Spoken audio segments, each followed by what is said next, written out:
négocie pas PMA, tout de suite, maintenant. Ça se négocie pas PMA, tout de suite, maintenant. Ça se négocie pas PMA, maintenant. Ça se négocie pas la PMA. Toi ici.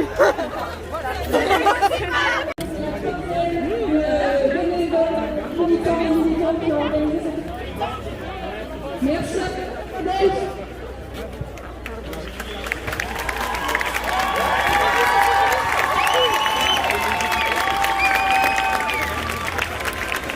Merci à toutes nos associations et collectifs signataires de notre appel pour la mobilisation.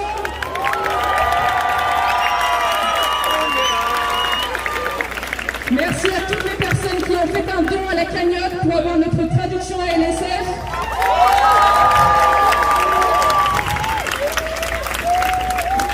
Il y a des chaises disponibles, il y a des masques et des gels hydro juste ici. On vous demande de bien respecter les gestes barrières et de bien porter votre masque. Alors, nous sommes ici devant l'Assemblée nationale pour réclamer nos droits fondamentaux pour l'accès à la PMA pour toutes et tous.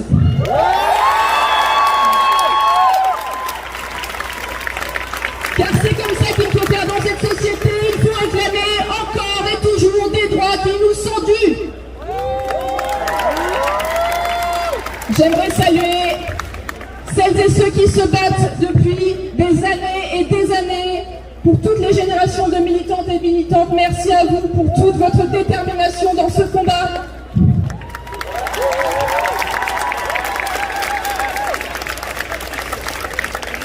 Que les députés de cette Assemblée le retiennent pour la 3e lecture de ce projet de loi. On ne lâchera rien.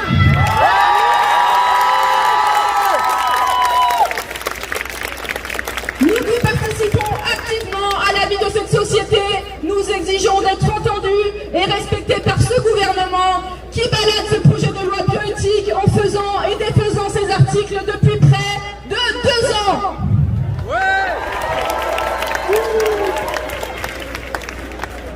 Nos vies, nos amours, nos corps, nos familles ne sont pas des sujets de société dont on débat entre politiciens réactionnaires.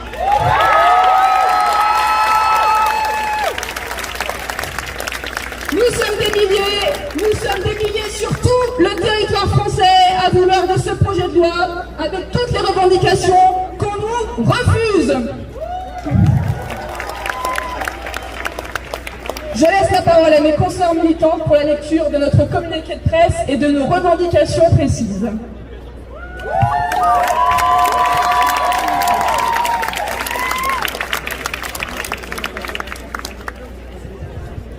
Alors, mercredi 3 février, le Sénat officialisait son retournement de veste en rejetant l'article 1 portant sur l'extension de la PMA aux couples de femmes et aux femmes seules. Après l'exclusion des personnes trans, de quelle PMA pour toutes parle-t-on? Nous ne voulons pas de cette PMA au rabais qui redorerait le mince vernis progressiste, déjà bien écaillé du gouvernement sur le dos des femmes, des lesbiennes et des queens, des personnes trans et intersexes. Nous ne voulons plus de ces auditions d'experts autoproclamés, de cette kyrielle d'amendements et de débats lesbophobes, sexistes et transphobes, de ces drapeaux rouges et verts achetés le week-end au service du maintien d'un ordre familial morbide.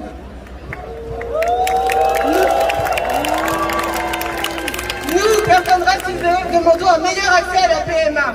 Sans parler du syndrome méditerranéen, l'accès à la PMA est complexifié en raison de la pénurie de gamètes des personnes racisées avec un temps d'attente multiplié par 4 par rapport aux personnes blanches.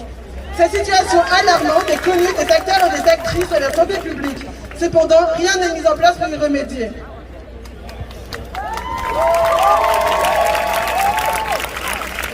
Nous voulons la PMA pour toutes et toutes, femmes cis et trans, hommes trans, personnes non binaires et intersexes, seules ou en couple.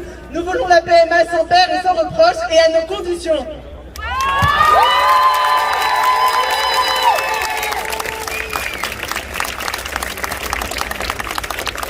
Nous exigeons que les PMA pour les femmes seules ou les couples de femmes soient remboursés dans les mêmes conditions que celles des couples hétérosexuels. Une vraie réforme de la filiation pour la sécuriser dès la naissance de l'enfant ou un élargissement du droit commun aux couples de lesbiennes en matière de filiation. Dans tous les cas, nous nous opposons à l'établissement d'un régime juridique spécifique et discriminant pour les couples lesbiens. Que la conservation des gamètes devienne un droit réel pour tous et toutes. Que la loi actuellement débattue autorise les femmes et les hommes trans à utiliser les leurs dans le cadre d'une PMA et que les hommes trans puissent porter un enfant conçu via une PMA.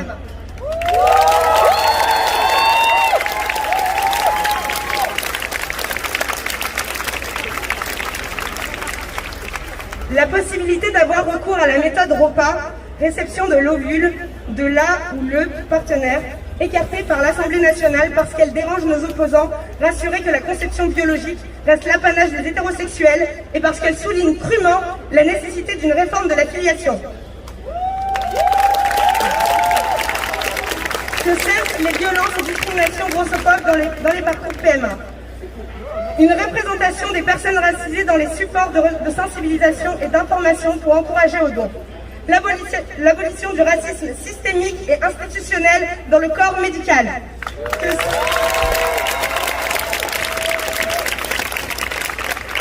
cessent les mutilations et le contrôle médical sur les enfants intersexes. Merci beaucoup.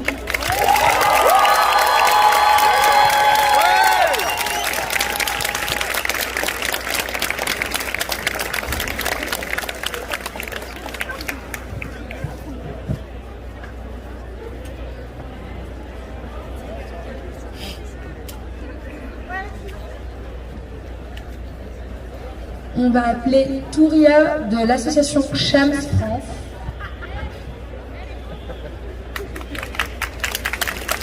Bonjour. Disposer de notre corps est un droit acquis.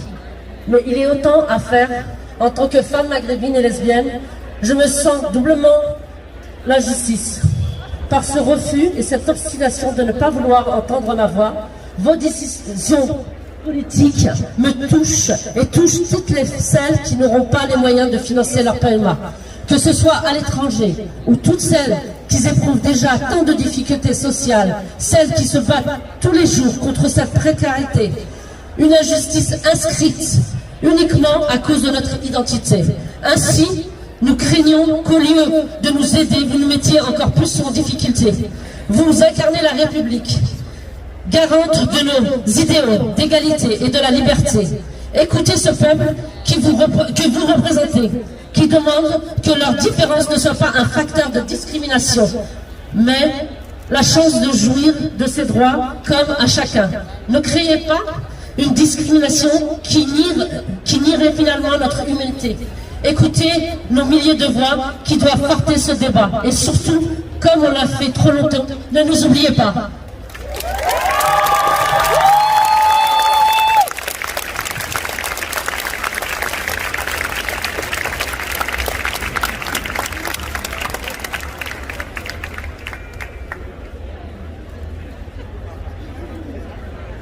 Maintenant, on va appeler Ali, ancien fondateur de la commission santé de Art France, activiste pour les droits des trans.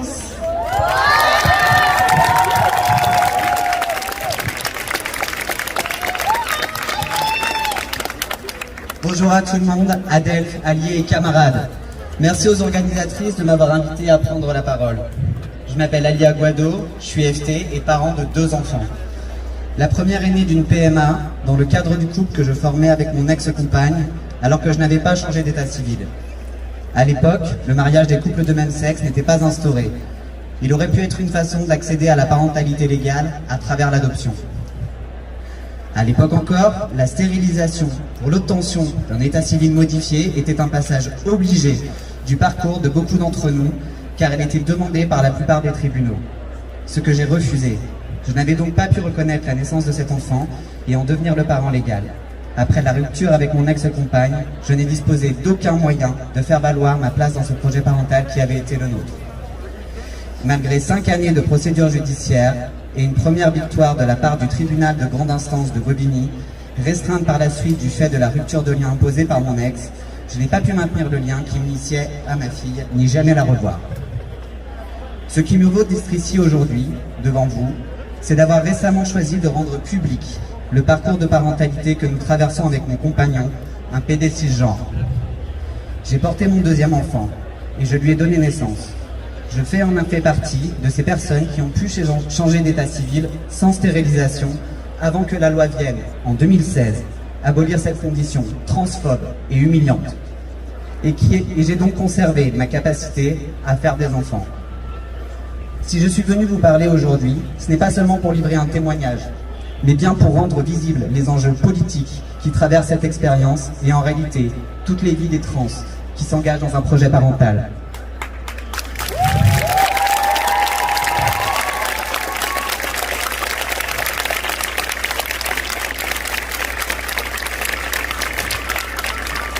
En septembre 2019, lors du débat du projet de la loi bioéthique à l'Assemblée nationale, Agnès Buzyn, alors ministre des Solidarités et de la Santé, déclarait « Si une femme devient un homme à l'état civil et fait un enfant, cela aboutira à ce qu'un homme à l'état civil devienne mère. Ce serait compliqué. » Qu'Agnès Buzyn se rassure, les hommes trans ayant changé d'état civil ne veulent pas être les mères de leurs enfants.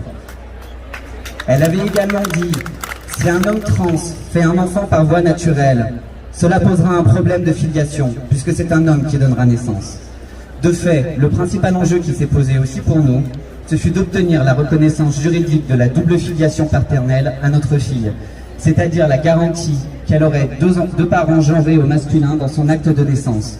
Dans un couple d'hommes, même quand l'un donne naissance à l'enfant, ce n'est pas envisageable pour l'État, puisque le Code civil ne prévoit pas qu'un enfant puisse avoir deux parents de même sexe à la naissance. C'est aussi là que les communautés trans et lesbiennes se doivent d'être solidaires pour que la PMA ne soit pas seulement ouverte comme un accès médicalisé à la procréation dans le cadre du mariage, mais que nous défendions collectivement la reconnaissance du parent d'intention sans mariage et sans adoption.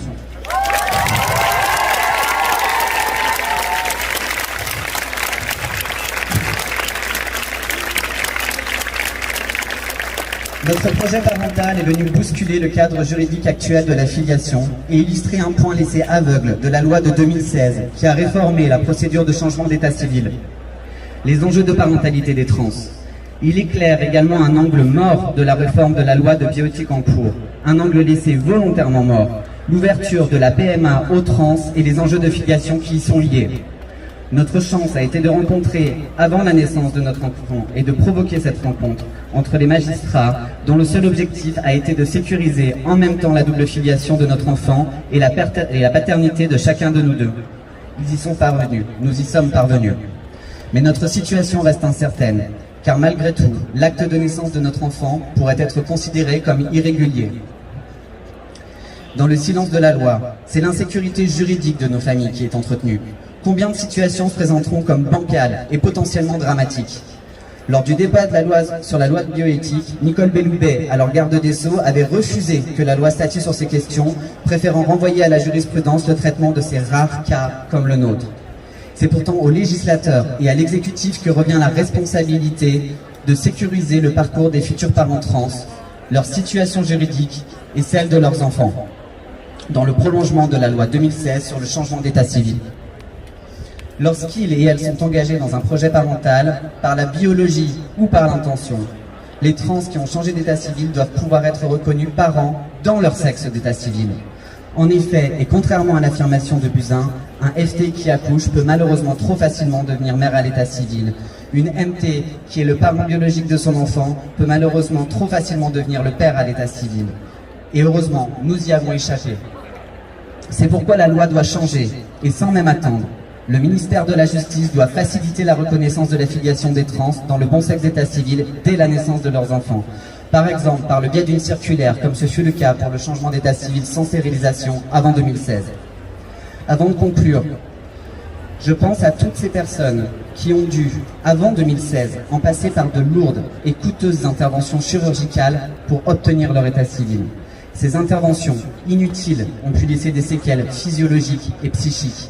Elles n'étaient pas légitimes, elles ne permettaient qu'à l'État de renforcer un système homophobe, lesbophobe et transphobe. Plusieurs d'entre nous ont fait ce choix, non pas parce qu'ils souhaitaient être stériles, mais parce que c'était la seule solution pour avoir des papiers et sortir de la précarité. Cette obligation était illégale. Aucune loi ne peut obliger la stérilisation forcée et systématique de toute une communauté. Et il nous faut nous organiser maintenant et collectivement pour demander réparation.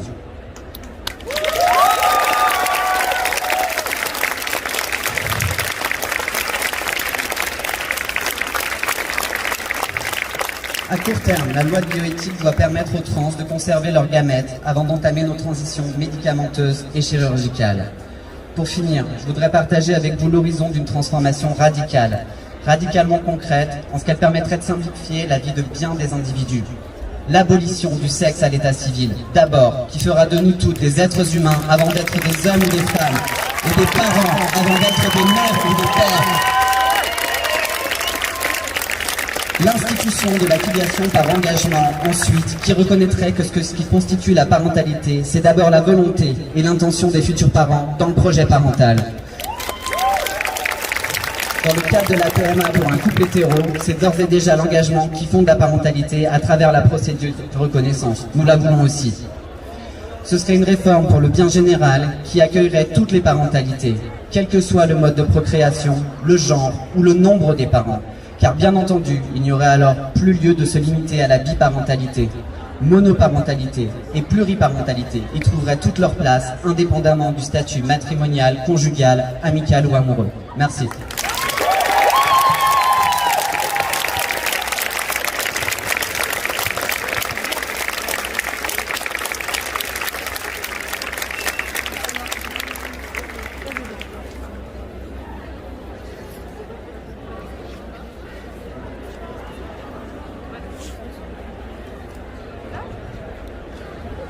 Alors maintenant, on va passer à Ezra, qui fait partie des Mains Paillettes.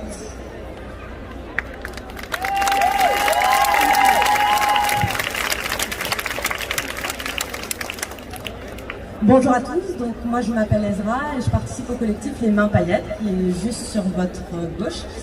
Et donc on est des personnes queer sourdes signantes. Donc nous on se bat pour une visibilité de la communauté sourde signante. Et donc aujourd'hui au sujet de la PMA, bien entendu les sourdes oui, trans, non-binaires aussi ont envie de se battre pour cette cause, pour qu'on ait enfin une égalité dans nos droits. Alors quand on réfléchit, on nous dit que ici on est dans le pays des droits de l'homme. Ah bon, ok. Ou peut-être que les politiques n'écoutent qu'une partie de certains hommes, mais nous on continuera à se battre jusqu'au bout. On lâchera vraiment pas. Aussi, je voulais dire une petite parenthèse, merci à l'organisation d'avoir pris en charge l'interprétation en langue des signes pour qu'on puisse être à l'égal de vous tous, parce que nous on considère que savoir égale pouvoir, et donc si on ne sait pas, on ne pourra pas se battre. Donc il faut vraiment la présence des interprètes en langue des signes, et j'espère que ça continuera comme ça lors des prochains événements. Merci.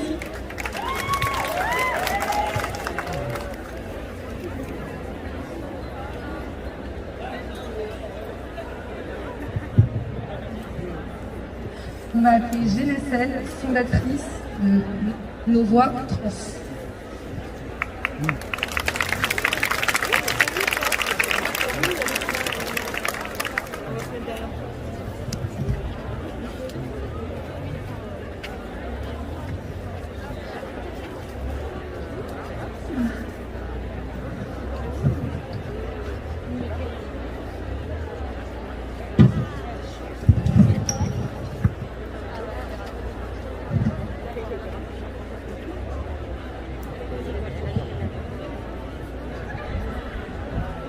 Je sais pas si c'est continué notre parole. Camarades, alliés, chers adeptes, ce n'est pas à vous que je vais m'adresser. Si vous êtes ici, c'est que vous êtes déjà motivés. Je voudrais parler à la représentation nationale. Mesdames et messieurs les parlementaires, et statistiquement, les députés ou sénateurs non-binaires qui n'ont pas osé sortir du placard. Nous avons essayé de faire appel à votre humanité pour que vous reconnaissiez la nôtre. Je ne dirais pas que c'est un échec, mais pour l'instant ça n'a pas marché. Alors je voudrais essayer par la logique. Vous vouliez prouver que les privilèges n'existent pas. Messieurs les sénateurs, vous avez littéralement privilégié la PMA des hommes morts sur la PMA des femmes vivantes.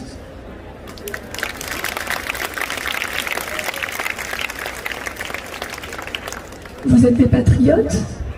Faites en sorte que la France ne soit plus condamnée pour traitements inhumains, dégradants ou discriminants.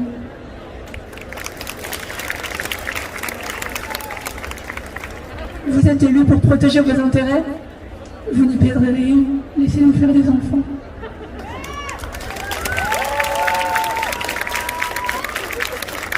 Vous êtes élus pour laisser une trace dans l'histoire. Les votes seront publics. Laissez-nous faire des enfants. Vous êtes pro-vie. Nous aussi. Laissez-nous faire des enfants. Vous êtes pro-choix. Nous aussi. Laissez-nous faire des enfants. Vous voulez protéger les enfants? Nous aussi. Aidez-nous à les protéger légalement.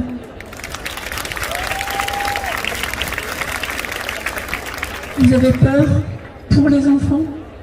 Nous aussi. Interdisez les mutilations infantiles et les traitements non consentis.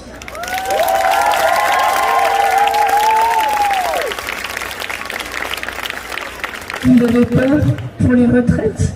Nous aussi. Laissez-nous faire des enfants.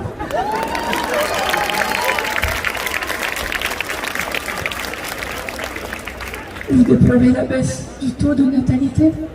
Laissez-nous faire des enfants.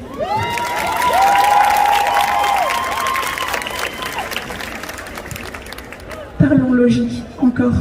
Dans un couple hétéro, vous privilégiez les gamètes disponibles au sein du couple. Mais vous l'interdisez dans les couples de lesbiennes. Pourquoi?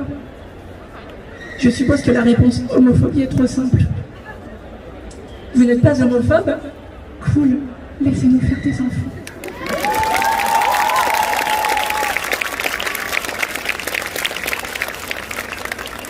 Je ne suis pas là pour poser des questions pièges.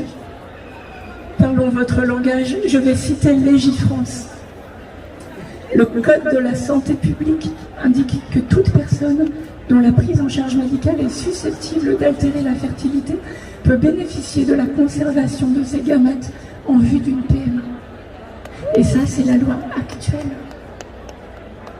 Si nos transitions sont prises en charge médicalement, quand on y arrive, avec des traitements qui altèrent notre fertilité, pourquoi est-ce que les sécos refusent les gamètes des personnes trans?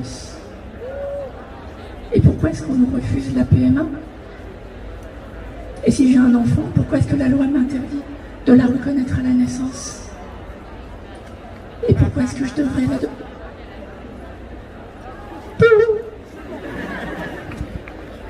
Et pourquoi est-ce que je devrais l'adopter?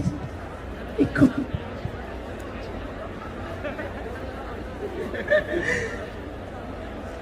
Je suppose que la réponse transphobie est trop simple. Vous n'êtes pas transphobe?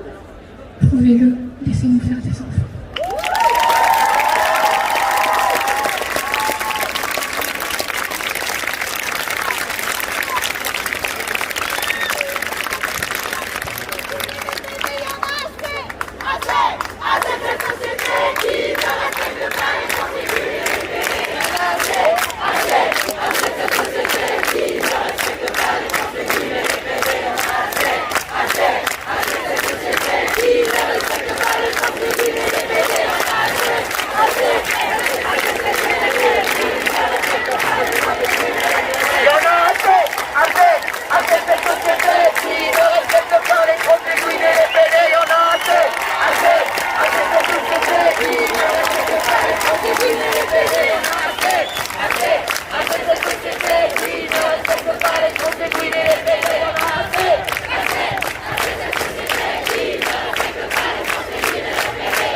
En 2013, certaines d'entre vous disaient « Bien sûr que non, le mariage n'est pas interdit aux homosexuels, il suffit de se marier avec une personne de l'autre sexe. »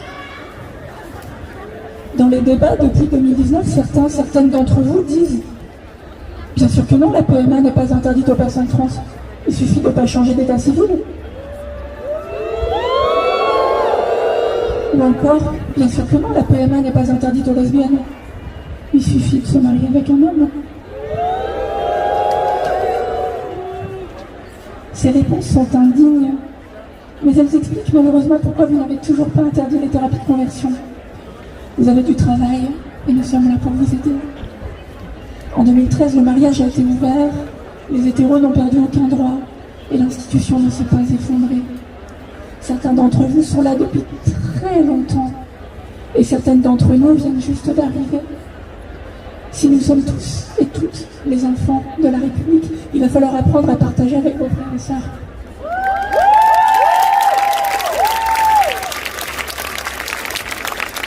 L'amour des parents ne se divise pas, il se multiplie. Et bien les droits c'est pareil.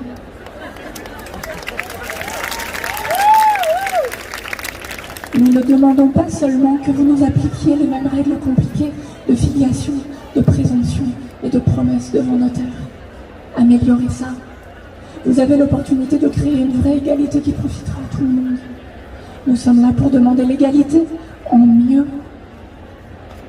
La vérité, c'est que nos enfants sont déjà là. Nous allons continuer à les faire, avec ou sans vous. Ce sera vraiment plus facile avec votre aide. Sans vous, nous irons en Belgique ou en Espagne. Nous adopterons nos propres enfants si les juges nous laissent faire. Nos enfants ne seront pas protégés par la loi. Ils ne pourront pas hériter de leurs grands-parents. Nos enfants grandiront plus précaires. Et nous leur expliquerons pourquoi. Et les prochaines générations vont être vraiment bénies.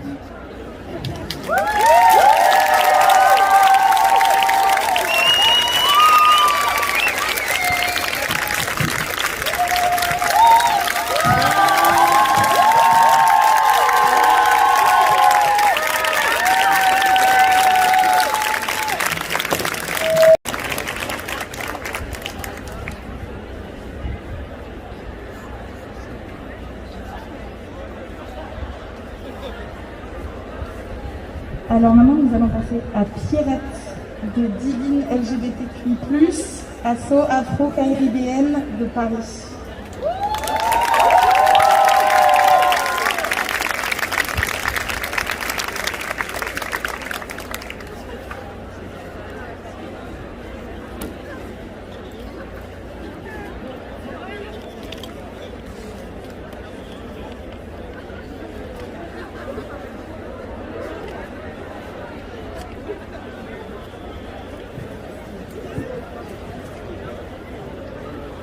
Bonjour. La paix a le droit aujourd'hui. Je me présente, Pierrette Miram, la présidente de l'association Divine LGBTQI+, l'association Afro-Caribéenne LGBTQI+, de Paris, mais d'origine des Outre-mer, la Guadeloupe, la Guyane, la Réunion. Aujourd'hui encore une fois, je prends la parole pour dénoncer cette PMA qui oublie les femmes noires. Oui, elle oublie les femmes noires aussi. Cette PMA est raciste. Et nous dénonçons ce racisme dans cette PMA. Je veux vous expliquer la règle d'appareillement disant que l'enrèglement des séquences n'autorise le don des ovocytes, le don doit correspondre à la donneuse. C'est-à-dire qu'un don d'ovocytes d'une personne blanche doit être reçu par une demandeuse blanche. Un don d'ovocytes d'une personne noire doit être reçu par une personne noire. Voilà les règles qui datent de l'époque de l'esclavage, je dirais. Oui, je l'ai dénoncé dans les journaux. Et oui, ça date. Ça s'appelle la règle d'appareillement. Et donc, aujourd'hui, oui, nous en sommes encore là. Et je dénonce cette règle. Nous avons dénoncé auprès de 2 amendements. Et ces 2 amendements ont été rejetés. En toute connaissance de cause, le don pour faire notion au physique à la couleur de peau de la personne. Et sans dénoncer la règle d'appareillement des séquences, c'est pas dans la loi, mais c'est un règlement intérieur. Donc c'est le vice, un règlement d'intérieur, les séquences. Dans leur séquence, le centre d'organisme d'archives des Doubs, ils ont un règlement d'intérieur vraiment hypocrite, raciste, à dénoncer.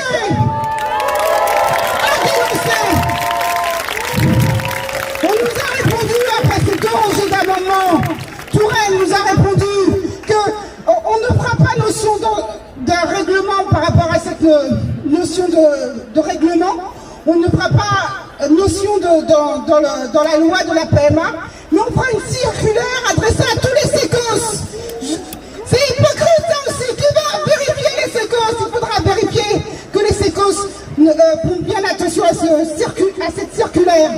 Maintenant, donc c'est en toute connaissance de cause que la PMA sera raciste. À dénoncer. La règle d'appareillement doit être bannie par une... S'il faut une loi, il faudra une loi aussi.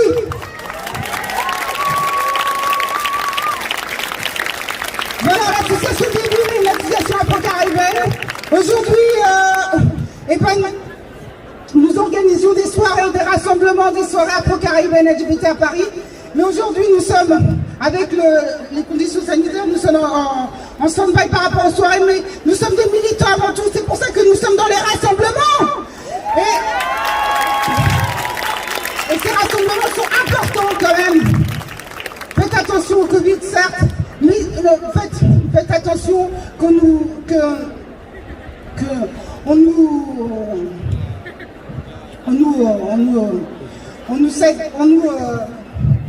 blesse pas. Voilà, en disant que le Covid c'est ça, et en faisant passer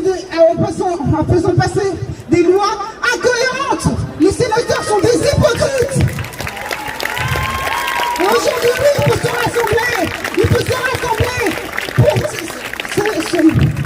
ce nouvel rapport avec l'Assemblée nationale, que nous sommes là et que nous voulons une PMA égalitaire. Merci, les organisateurs. Merci à vous d'être là. Et ensemble on luttera, et ensemble on gagnera.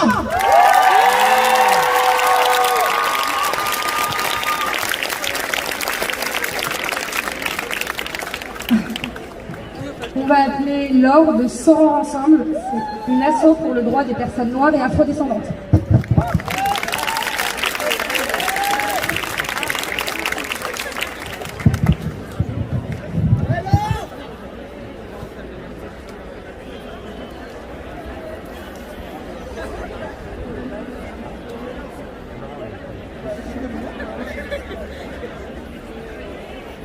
Bonjour. Ce serait peu dire que nous attendions beaucoup de ce projet de loi et de son application enfin en France. Sauf que la majorité sénatoriale de droite et du centre a remonté en seconde lecture l'article 1 du projet de loi sur la bioéthique, qui devait ouvrir la PMA à toutes et tous début février. Nous rappelons que la PMA était une promesse du gouvernement.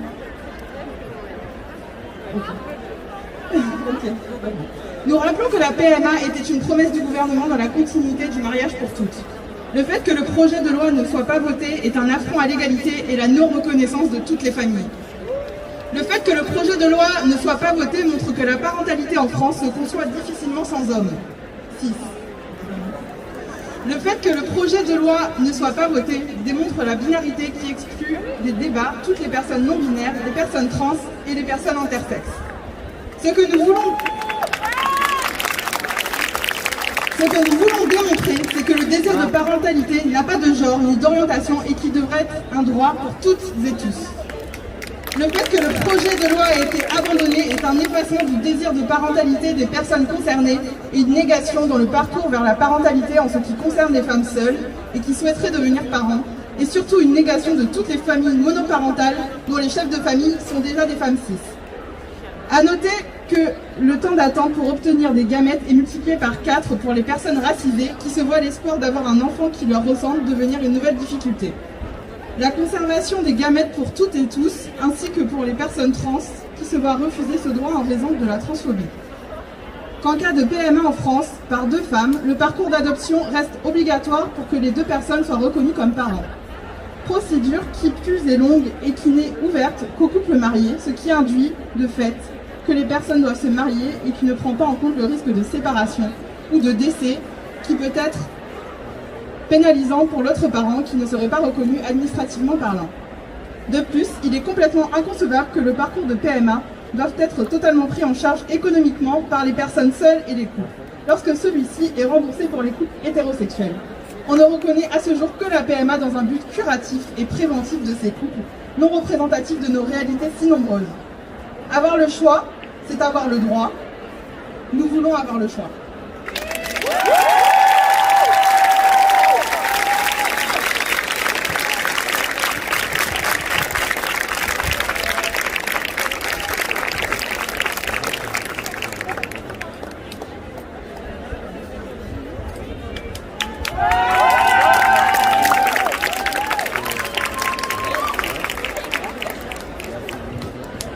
On a Alice qui va nous lire le témoignage de S. Bonjour à toutes et à tous. Je voulais vous dire que vous étiez merveilleux et merveilleuses et que c'était trop bien qu'on soit là et qu'on était nombreux et nombreuses. Merci. Donc, on a eu plein d'idées, plein de projets et ça me tenait à cœur de voir s'il y avait des personnes anonymes qui ne pouvaient pas ou qui ne souhaitaient pas parler. Du coup, on avait envie de faire passer leur voix et donc ça, c'est le témoignage d'une amie, une femme seule, voilà, qui a eu un parcours PMA et j'avais envie de lui dire son témoignage. Voilà, c'est le témoignage de S. J'avais 34 ans lorsque je réalisais que je désirais un enfant. Je venais de me séparer d'un homme et à ce moment-là, je voulais un enfant. Et pas du tout d'un nouveau mec. J'ai toujours été indépendante économiquement et je n'ai jamais rien demandé à personne. L'idée d'élever un enfant seul ne m'a jamais fait peur.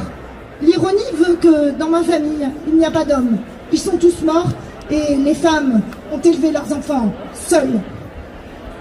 J'ai donc commencé mes démarches pour la PMA en solo en Espagne. Et j'ai découvert que non seulement j'allais dépenser toutes mes économies, mais aussi que j'allais le faire rapidement parce que les avis des médecins n'étaient pas très encourageants. Le drame commence, les aspects médicaux sont déjà très lourds, mais à tout ça il faut ajouter les voyages. Une fois, j'ai dû faire un aller-retour Paris-Barcelone pour une simple échographie, n'ayant jamais trouvé un médecin en France qui voulait me suivre. Les journées de travail perdues se multiplient. Le fait de ne pas avoir un sou complique la situation. Et j'ai l'impression d'être illégitime dans ma démarche et très lourd à porter et me remplit d'angoisse. Aujourd'hui, mon parcours de PMA continue en France parce que je suis à nouveau en couple hétéro. C'est un grand privilège, une grande chance que je n'aurais finalement pas pu me permettre une PMA en Espagne. J'aurais dû abandonner mon projet et mettre mon désir d'enfant définitivement de côté. Alors, je me demande, qu'est-ce qui ferait de moi une meilleure mère potentielle aujourd'hui? Je suis la même personne qu'il y a 2 ans. Pourquoi mon infertilité est-elle plus importante aujourd'hui qu'hier, lorsque j'étais seule? Et les réponses me sont impossibles à accepter.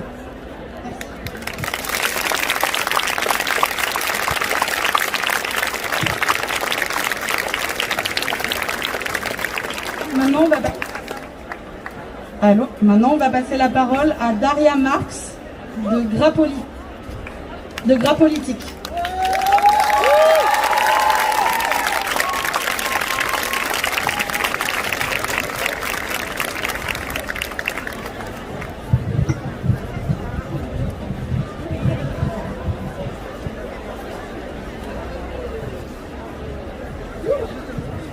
Bonjour. Merci beaucoup pour l'organisation, c'est un vrai succès. Bravo au collectif organisateur, organisatrice, vous avez déchiré. Nous les grosses, les gros PD, les grosses lesbiennes, les gros hommes trans, les grosses femmes trans, les grosses personnes non binaires, les grosses personnes intersexes, les grosses personnes valides, non valides ou en situation de handicap, nous exigeons le droit à la PMA. Pour toutes et tous. Nous sommes en colère contre ce gouvernement qui veut contrôler nos intimités et nos amours. Nous sommes en colère contre un système de santé qui nous empêche un accès aux soins égalitaires.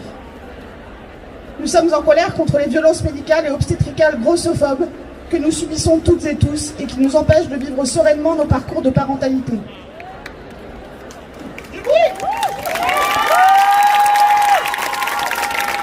Nous sommes en colère contre les centres PMA qui refusent les personnes grosses et leur font subir un chantage à l'amaigrissement et à la chirurgie bariatrique. Dans l'état actuel des choses, même si la PMA pour tous et toutes était votée, il nous serait à nous, grosses personnes, toujours interdit d'y avoir recours au-delà d'un IMC de 30. C'est cela la réalité aujourd'hui. Nous, les personnes grosses, nous sommes exclus de la PMA, quelle que soit sa définition légale. Nous, les grosses lesbiennes, les gros PD, les grosses trans, les grosses personnes non-binaires, les grosses personnes intersexes, valides ou non valides, nous existons et nous continuerons à trouver des alternatives pour élever nos enfants dans la solidarité communautaire, mais nous méritons mieux. Nos corps méritent mieux, nos familles méritent mieux.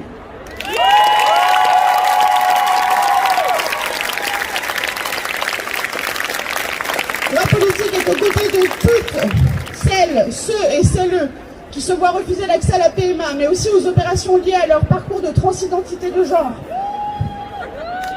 La politique est aux côtés de celles, ceux et celles qui refusent l'uniformisation de notre système de santé, de notre système légal sur un modèle unique, blanc, mince, valide et hétérosexuel.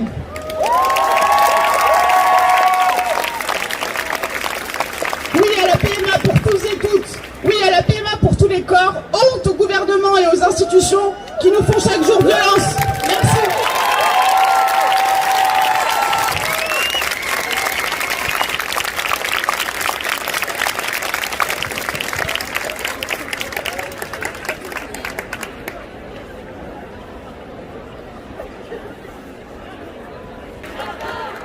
J'espère que vous allez bien. Merci beaucoup à tous d'être venus. C'était super important pour nous d'organiser ça. Merci à la super team, merci à tout le monde. Vous avez des trop belles pancartes et vous êtes tous trop belos. Les révolutionnaires, nous sommes queer, vénère. Les révolutionnaires, nous sommes queer, vénère. Les révolutionnaires, nous sommes queer, vénère. Les révolutionnaires, nous sommes queer, vénère. Les révolutionnaires, nous sommes queer, vénère. Les révolutionnaires, nous sommes queer, vénère. Les révolutionnaires, nous sommes queer, vénère. Les révolutionnaires, nous sommes queer, vénère. Les révolutionnaires, nous sommes queer, vénère. Les révolutionnaires.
trop de cinéma, je n'ai plus mes sentiments. Tu ne vois pas tout ça, tout ce que j'ai fait pour toi. Toute la machine.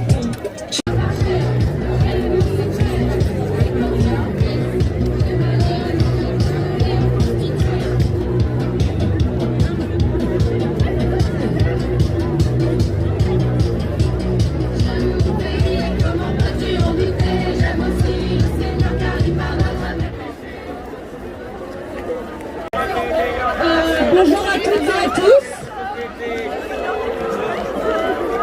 Alors déjà merci d'être venus aujourd'hui une nouvelle fois pour défendre la PMA gratuite pour tous et pour toutes.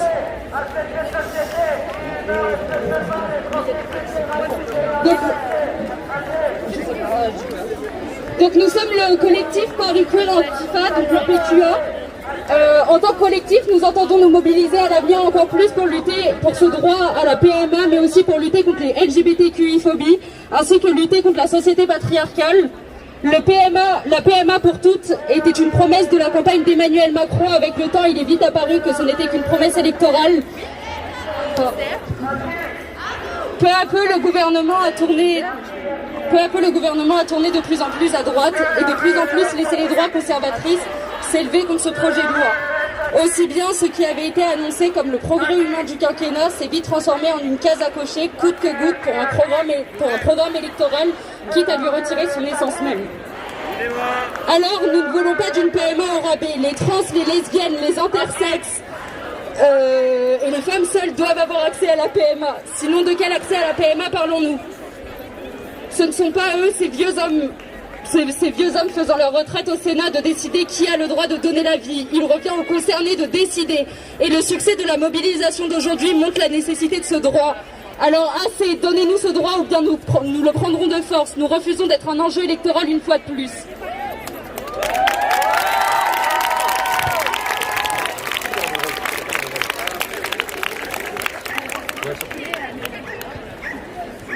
Ça marche pas. Vous le savez peut-être, mais notre collectif est très jeune. Il est né un soir de 31 janvier 2021. Ce jour-là, nous venions d'organiser une contre-manifestation contre la Manif pour tous. Ce qui devait être un petit rassemblement d'une centaine de personnes, organisé par 8 amis, s'est retrouvé être une marche magnifique, réunissant plus de 4000 personnes. Nous étions 8 amis, 8 militants et militantes, 8 esprits déterminés. Aujourd'hui, nous ne sommes plus que 7.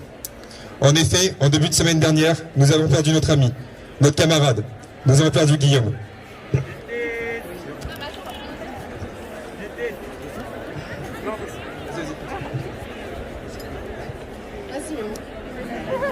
Cet ami qui aimait tant lutter pour nous tous et toutes, tant il aimait s'engager pour défendre les causes les plus nobles. Nous l'avons perdu à cause de la culture du viol. Nous l'avons perdu parce que nos institutions n'ont pas joué leur rôle. Dans un premier temps, elles ne l'ont pas protégé, puis elles ne l'ont pas accompagné après que cela soit passé, après qu'il ait libéré la parole. C'est à lui d'ailleurs que nous devons ce hashtag MeTooGay. Sa parole, son courage a permis à tant d'autres de s'exprimer et de dénoncer la culture du viol. Aujourd'hui, ces violeurs, Maxime Cochard et Victor Labi, sont encore en poste. Celles et ceux qui ont couvert ce viol sont encore en poste. Cela révèle une chose, les hommes sont impunis en politique. Mais le temps de l'impunité doit cesser, non seulement dans l'affaire de Guillaume, mais dans toutes les histoires de viol et d'agressions sexistes et sexuelles. Il est hors de question que nous soyons gouvernés par des violeurs, par des institutions qui cautionnent le viol. Alors oui, dans cette histoire, le Parti communiste français est à blâmer pour n'avoir pas tendu sa main à Guillaume après qu'il ait libéré la parole. Mais ce n'est pas quelque chose de propre au Parti communiste. Toutes les formations politiques sont concernées. Le monde politique entier est concerné. Et plus globalement, tous les lieux qui incluent les dynamiques de pouvoir sont concernés. Alors pour Guillaume, nous nous battrons pour la justice, oui, mais notre combat ira au-delà. Nous demanderons justice pour toutes les victimes. Nous nous assurons que le Parti communiste français puisse à l'avenir avoir les institutions nécessaires pour réagir à des histoires comme celle de Guillaume, et plus largement que toutes les formations politiques soient capables. Et l'obligation de réagir dans ce genre de cas. Nous nous assurons que l'impunité cesse et que l'omerta cesse dans toutes les institutions. Et aux victimes, nous vous croyons. Nous nous battrons toujours pour vous rendre justice et que personne d'autre n'ait à vivre ce que vous ayez vécu. Merci.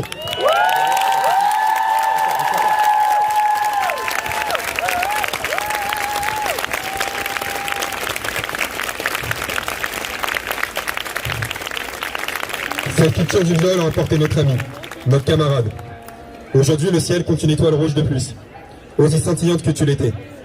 Guillaume, tu étais un militant acharné de toutes les luttes, que rien n'aurait jamais pu arrêter. Et pourtant, tu n'es plus. Même le plus fort d'entre nous n'est pas infaillible. Mais nous t'admirons toujours pour ton militantisme, ton courage, ta combativité, ta joie de vivre. Nous ne t'oublierons pas, nous n'oublierons pas ta résilience. Nous nous assurerons de mener ces combats que tu aimes tant, jusqu'au bout. Nous promettons de faire vivre ta mémoire dans chaque lutte que nous mènerons, dans chaque verre que nous boirons, dans chaque action que nous effectuerons. Partout où nous irons, tu seras là, dans nos cœurs, pour toujours. Tu nous manques à toutes et à tous ici. Ton sourire nous manque plus que tout. Ta présence, ton humour, toi. Nous lutterons pour que justice se soit faite, pour que justice soit rendue à toutes les victimes de viol, pour que toutes et tous soient... Nous te le promettons, que la terre te soit légère, mon ami. Et on va juste vous inviter, s'il vous plaît, à lever le corps et à faire une putain de minute de silence pour Guillaume. Merci.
À cette société qui...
de répondre à nos questions.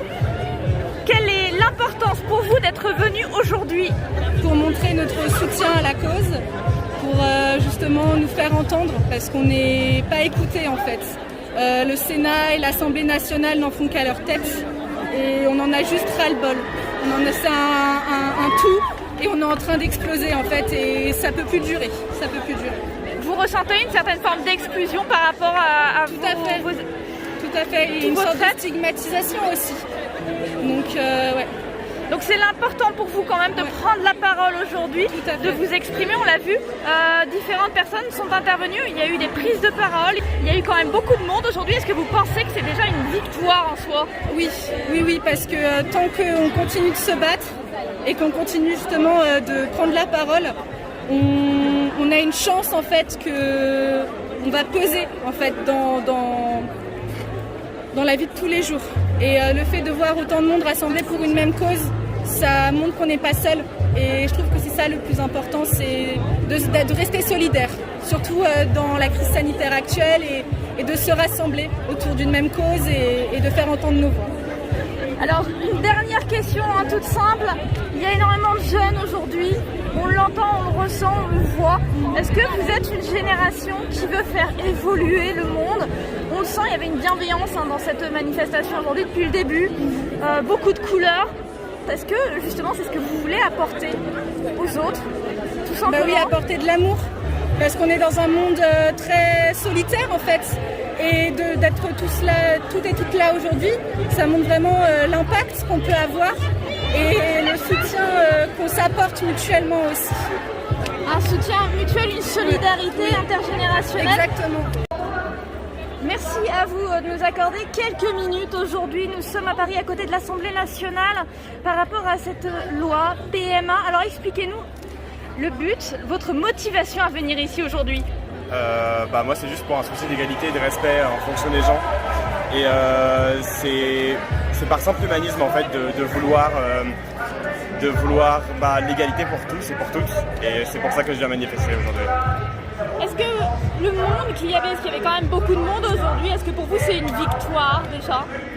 Moi je pense que c'est juste un pas de plus qu'on peut faire par rapport au combat qu'on mène, au combat pour l'amour en fait, c'est tout simplement ça. Et c'est peut-être une victoire, on ne sait pas, on verra, mais en tout cas, ce qui est sûr, c'est qu'on a juste un désir de répandre l'amour, et on continuera à convaincre avec l'amour. On l'entend justement, cette même phrase, répandre l'amour. Est-ce que c'est si important aujourd'hui au XXIe siècle, justement? Oui, c'est clair, les gens, ils ont besoin d'amour, ils ont besoin de respect aussi, et ils ont besoin qu'ils soient valorisés, qu'ils soient compris. Et aujourd'hui, avec toute la crise qu'on vit, c'est que l'amour qui peut résoudre ça, quoi. Vous la vivez, vous, cette crise notamment liée au Covid? Bien sûr, tout le monde la vit de manière différente, et je pense que c'est assez difficile, c'est sûr. On n'est pas tous dans des bonnes situations, il y a des situations précaires, il y a des gens qui sont à la rue, il y a beaucoup plus de féminicides, et c'est vrai que on se voile un peu la face sur la réalité de la pandémie. Une réalité qui aujourd'hui prend de plein fouet autant les jeunes, les moins jeunes, mais directement les plus jeunes. Tout le monde est touché, et on a vraiment besoin de serrer les coudes dans ces moments-là. C'est pas négociable. Il faut qu'on serre les coudes et qu'on avance vers plus de respect, sinon on n'y arrivera pas. Et voilà. Alors moi c'est Watuski. Merci infiniment.